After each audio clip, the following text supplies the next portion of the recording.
Welcome back, guys, to another video. In this week's video, I'm going to be talking about my past experiences working in a video game store. I want to be telling you guys the good, the bad, and the ugly.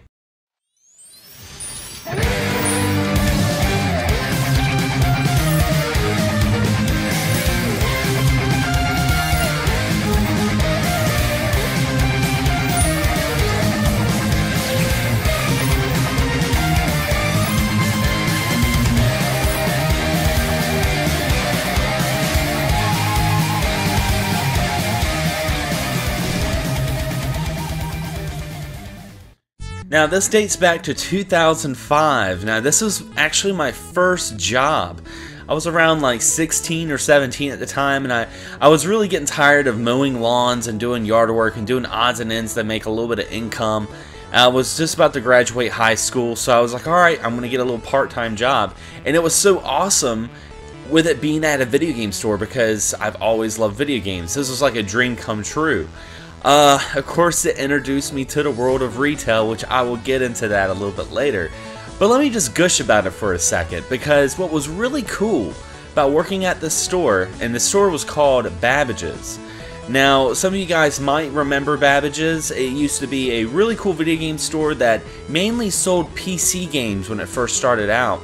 But then towards the 90s, it started selling more console stuff, and around the time I started working at Babbage's, they had just gotten bought out by GameStop, and they hadn't said it out loud that we are GameStop. I mean, it was on the bags, but they didn't change the sign or anything, which made it very interesting, because there was another store in the mall called Electronic Boutique, which you guys know now as EB Games. And so at one point, our mall had two GameStops, but none of them were called GameStop, so it was pretty much like two different stores with the same guys making money.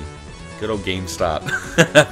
But when I started working there, that's when they started coming out with the brand new consoles. They started coming out with the Xbox, the PS3, and the Nintendo Wii. And man, you know, a lot of people talk about how great it feels to buy a game system on launch and come home and play it for the first time. There's a whole new experience when you get to see the system or play it before anyone else. I remember acting like an overexcited pet, you know, and someone was coming home when the FedEx guy came in and brought in the shipment of PS3s and 360s and the Wii's, and seeing the reps come in and help them install the kiosks and seeing the systems boot up for the first time, it really made me feel like I was around something very, very special. And to this day, that's one of the coolest experiences I had when it comes to video games.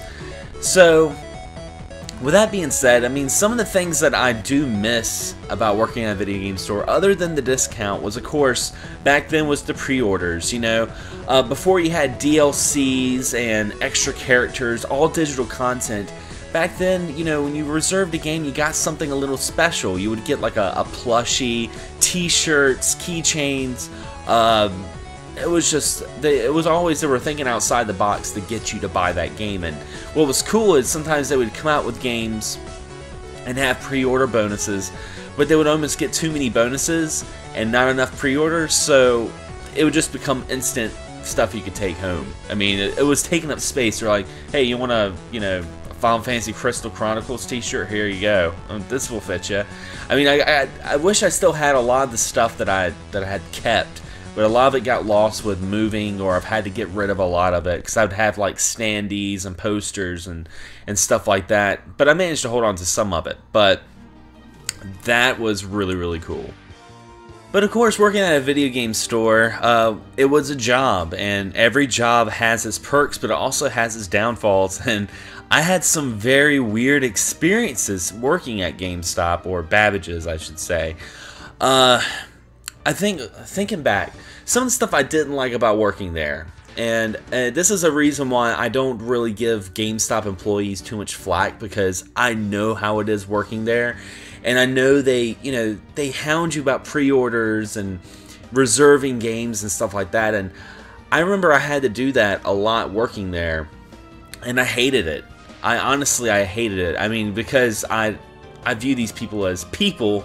I don't view them as numbers. And a lot of people that work there do the same thing, but it's your job. It's something you have to do. So I used to hate it when people would come in and they'd be buying like Final Fantasy, let's see, at the time it was like Final Fantasy 12, and like a game like Madden would be coming out. I'm like, hey, so you want to pre-order Madden?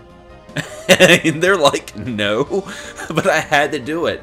And I also really hated taking in trades because I felt so bad for the people. They would come in with shoe boxes upon shoe boxes of trades, and I would just look at all the value, and I'm like, I'd give you about $3-4 for it, because they all had like sports titles or something like that. They were wanting to trade all these games in for, you know, for one game. So it kind of tainted me. That's why I don't really trade games anymore. If I buy a game, I hold on to it, or I trade it with a friend, or sell it to someone I know, or something like that. But man, there was something else I did like about working at a video game store, and that's when they had the rating system. You know, you'd had that kid come in and buy Grand Theft Auto, or try to buy Grand Theft Auto, and of course it's rated M, so I'd be like, your parent has to come in, man, before I can sell you this. So the parent would come in, and you could tell this kid was like just talking me up like I was the worst human ever. I was denying this kid pleasure of playing Grand Theft Auto, because the parent would come in with like these fiery eyes, and it would just be like, so why won't you sell this game to my son? So of course I would just flip the case over, and I would read some of the ratings, and I would be like, well, it's got drug use, sexuality, cussing. You know, I would tell them all about it, because it's my job, because it's illegal to sell a mature rated game to a kid.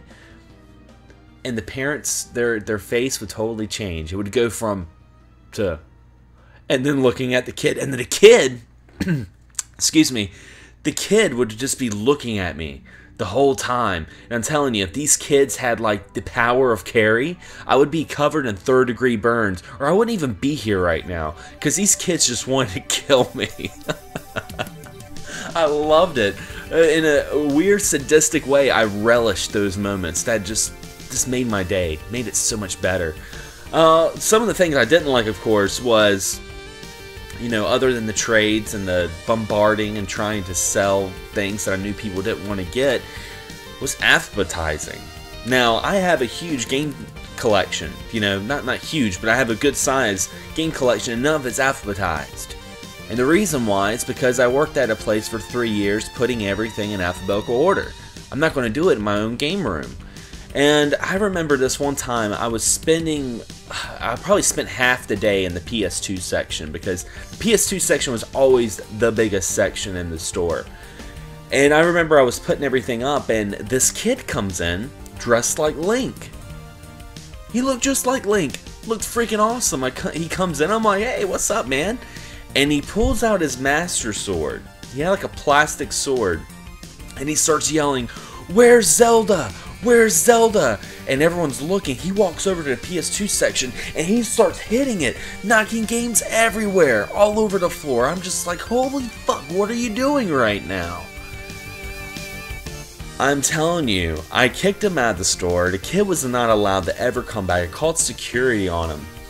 And I mean to tell you, if I had it my way, I would have kicked that kid's fucking ass, man. It pissed me off so much that he did this. I still get, like, mad about it, because I spent so much time putting all those games in order.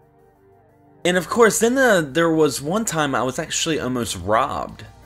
It was during Christmas time. I was almost robbed at gunpoint for a PS3. This guy came in. We were just about to close, and it was normal. People always come in like 5 minutes before you're about to close. They come in, they're like, oh, I just want to see what kind of games you want, you know? But they came in there, he came in there, and there was no one else in the store but me and my assistant manager at the time, and he comes in, he looks at the PS3 kiosk, and he was like, you guys have any PS3s? And we're just kind of like, nah, man, we're sold out right now, because we were. And he was like, can I buy that one? And I'm like, nah, that's a kiosk kit, man. I can't sell you that one. So he's in there, and you just get this weird vibe. Like, there was something not right about this guy. He's walking around. I'm keeping an eye on him. And then this family comes in. It was like a pretty good sized family comes in, and he saw the family come in, and he just turns around real fast and he starts just walking as fast as he can out. But when he did, his shirt kind of came up. When he came up, you actually saw the handle of the gun. This guy was going to rob us for a freaking PS3. Either that or he just carried around a gun. Either way, we were both like, holy shit, you know? So, you know, thinking back about all these experiences, and I could almost make a whole series talking about working in a video game store. And if you guys are watching and you work in retail, you know everything I'm saying. You're probably like, oh, yeah, I know exactly what you talk about. But it was very nostalgic, and I love thinking back about it. And I'm glad I can have this moment to share it with you guys. And if you guys have any retail stories, leave a comment below. I'd love to read them. And as always, guys, thanks for watching. Thanks for subscribing. And until then, happy gaming.